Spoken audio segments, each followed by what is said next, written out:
नमस्कार, मैं हूं शांता सिंह और आप देख रहे हैं बोले भारत। ऊपर अल्लाह, नीचे मल्लाह। 6 साल पहले बिहार वाले मुकेश सहनी ने अपनी पार्टी बनाई तो उनके समर्थकों में यही जोश था। लेकिन आज बिहार में मल्लाहों की राजनीति बीच भंवर में फंसी हुई है। दरअसल मल्लाहों की राजनीति उनके नेता मुकेश सहनी के कारण ही कभी इधर चलूं तो कभी उधर चलूं वाली दुविधा का शिकार है। मुकेश सहनी के बहाने ही मल्लाहों की राजनीति पर बात होगी, लेकिन पहले खुद मुकेश सहनी की कहानी जान लीजिए।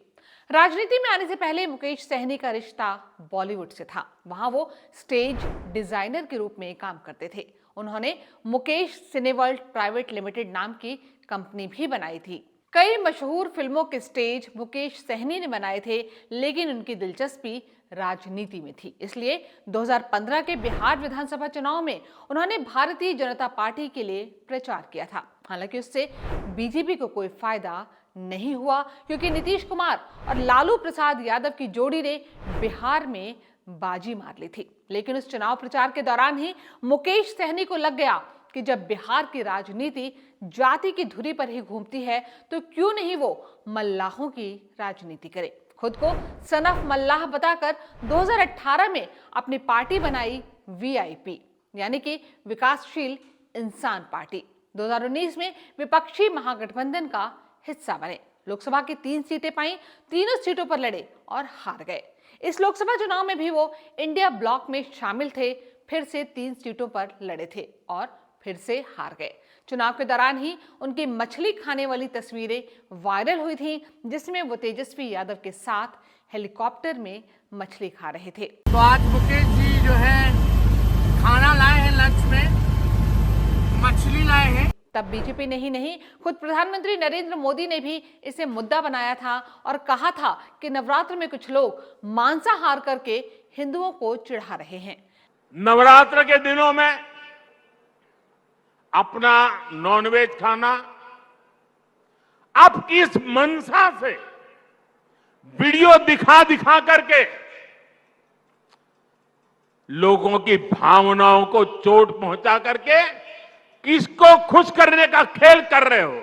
लेकिन वो चुनावी तलखी अब दोस्ती में बदलती नजर आ रही है। खबर यह आ रही है कि लोकसभा चुनाव में इंडिया ब्लॉक से कोई फायदा नहीं होने के कारण मुकेश सहनी अपना करियर अब बीजेपी के साथ जोड़ना चाहते हैं। यहां तक कि 15 अगस्त से पहले ही सहनी ने सोशल मीडिया अकाउंट पर अपना प्रोफाइल फोटो हटा दिया था और उसकी जगह तिरंगा लगा दिया था। वैसे तो तिरंगा कोई भी लगा सकता है और लगाना भी चाहिए, लेकिन बीजेपी के हर घर तिरंगा अभियान से इसे जोड़कर देखा गया। बीजेपी के तमाम नेताओं कार्यकर्ताओं ने तिरंगा लगाया था। हालांकि सहयोगी दल जेडीयू के नेताओं ने ऐसा नहीं किया, लेकिन मुकेश सहनी ने ऐसा किया। वैसे तो मुकेश सहनी की पार्टी ये कह रही थी कि वो तो सिर्फ 15 अगस्त के लिए बदला गया था, लेकिन कई बार छोटे छोटे प्रतीकों से कई बड़े बड़े संदेश दिए जाते हैं। इसी से इस कयास को बल मिला कि अगले साल होने वाले बिहार विधानसभा चुनाव से पहले सहनी एक बार फिर बीजेपी से हाथ मिला सकते हैं। एक बार फिर से मतलब ये है कि वो पहले भी बीजेपी के साथ जा चुके हैं। एक बार फिर जाने का संकेत इस बात से भी मिला कि हाल ही में उनके पिता की हत्या के बाद बीजेपी के तमाम नेताओं ने मुकेश सहनी से मुलाकात की थी। उनके घर मातम पुरसी के लिए गए थे। लेकिन इन सबसे बड़ी बात यह रही कि केंद्रीय गृह मंत्री अमित शाह ने फोन करके मुकेश सहनी से उनके पिता की मौत पर शोक जताया था। माना जा रहा है कि मुकेश का दिल उसके बाद से ही पसीजना शुरू हुआ। हालांकि राजनीति में दिल सिर्फ सहानुभूति के शब्दों से ही नहीं पसीजते, बल्कि भविष्य की उम्मीदों से पसीजते हैं। दरअसल बीजेपी को लगता है कि 2025 के विधानसभा चुनाव में बिहार को जीतना है तो इसे तमाम छोटे बड़े समुदायों को जोड़ना होगा। उसमें मल्लाह एक अहम किरदार निभा सकते हैं, क्योंकि उनकी आबादी करीब 2.5% है।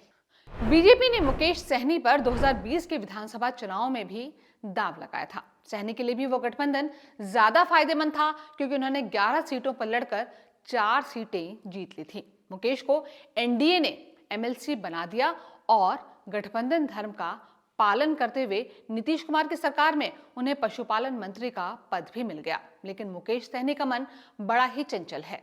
कुछ समय बाद ही उनका मन चलायमान होने लगा। 4 सीटें मिली और मंत्री बन गए तो बीजेपी के खिलाफ ये मोर्चा खोलने लगे, खासकर तब जब यूपी में 2022 में विधानसभा चुनाव होने वाले थे। फिर बीजेपी ने उनकी हेकड़ी निकाल दी। पहले उनके विधायकों को अपनी पार्टी में मिलाया, फिर एमएलसी का समय पूरा हुआ तो दोबारा मौका नहीं दिया, मंत्री पद यूं ही चला गया।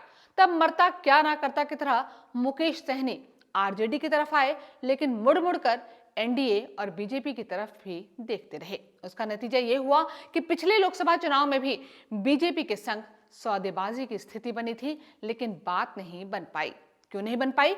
ऐसा इसलिए हुआ क्योंकि मुकेश सहनी की महत्वाकांक्षाओं का पैर बीजेपी के ऑफर किए गए जूते से बड़ा हो गया था।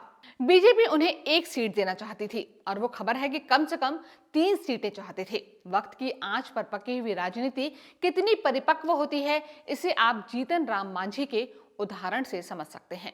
जीतन राम मांझी मुसहर समुदाय से आते हैं। बिहार में मुसहर समुदाय की आबादी 3% से ज्यादा है, जबकि मल्लाह समुदाय की आबादी 2.60% है। यानी जीतन राम मांझी एक बड़े समुदाय के प्रतिनिधित्व का दावा करते हैं। उन्हें भी एनडीए के तहत बिहार में 1 ही सीट मिली। वो खुद लड़े और जीतकर लोकसभा में पहुंचे। आज वहां पर केंद्रीय मंत्री हैं। लेकिन अपने उच्च महत्वाकांक्षाओं के चक्कर में मुकेश सहनी ना घर के रहे ना घाट के। अब फिर से उसी बीजेपी के साथ जाने की अटकलें तेज हो रही हैं, जिसके साथ 2020 विधानसभा चुनाव में थे। दरअसल बिहार में मल्लाह और यूपी में निषाद के रूप में प्रचलित तबके का वोट काफी अहमियत रखता है। जहां बिहार में मल्लाह समुदाय की आबादी 2.6% है, वहीं उत्तर प्रदेश में 4.3%। लेकिन राजनीतिक सुर्खियों के केंद्र में यह समुदाय तब आया जब राजनीति में फूलन देवी की एंट्री हुई थी। 28 साल पहले 1996 में समाजवादी पार्टी के तत्कालीन प्रमुख और यूपी के पूर्व मुख्यमंत्री मुलायम सिंह यादव ने उत्तर प्रदेश की मिर्जापुर सीट से फूलन देवी को चुनावी मैदान में उतार दिया। मुलायम सिंह यादव राजनीति की बारीकियों को बहुत अच्छे से समझते थे। फूलन देवी को चुनावी मैदान में उतारना सिर्फ एक सीट जीतने का सवाल नहीं था, बल्कि मल्लाह समुदाय को अपने सामाजिक समीकरण से जोड़ना भी था। मुलायम सिंह यादव इस प्रयास में कामयाब भी रहे। ये समीकरण उत्तर प्रदेश में तब टूटा जब नरेंद्र मोदी का राष्ट्रीय स्तर पर पदार्पण हुआ और योगी आदित्यनाथ उत्तर प्रदेश के मुख्यमंत्री बने। लेकिन इसी बीच निषाद पार्टी के जरिए संजय निषाद ने भी अपनी धमक दिखाई, जिसका फायदा उन्हें मिला और वो बीजेपी के साथ गठबंधन में कामयाब रहे। आज योगी सरकार में मंत्री हैं। वैसे बीजेपी की राजनीति में भी एक अजीब खेल है। 2022 में जब उत्तर प्रदेश में विधानसभा के चुनाव होने थे, उस वक्त जिन पार्टियों ने बीजेपी का विरोध किया, चाहे वो यूपी के ओम प्रकाश राजभर रहे हों या दारा सिंह चौहान या बिहार में मुकेश सहनी, आज इनमें से राजभर और चौहान तो बीजेपी के साथ एनडीए में आ चुके हैं, जबकि मुकेश सहनी की अटकलें तेज हैं। सवाल यह है कि बीजेपी के पास बिहार में मल्लाह समुदाय के बीच कोई नेता नहीं है, और नहीं है तो बार बार नाकाम रहने वाले मुकेश सहनी पर दाव आजमाने की जगह बीजेपी अपने संगठन के अंदर से मल्लाह समुदाय से कोई बड़ा नेता क्यों नहीं निकालती है। बोले भारत के इस वीडियो में फिलहाल इतना ही। अगर ये वीडियो आपको पसंद आया हो तो इसे लाइक और शेयर करना ना भूलें। हो सके तो हमारे चैनल को सब्सक्राइब भी कर लें। नमस्कार।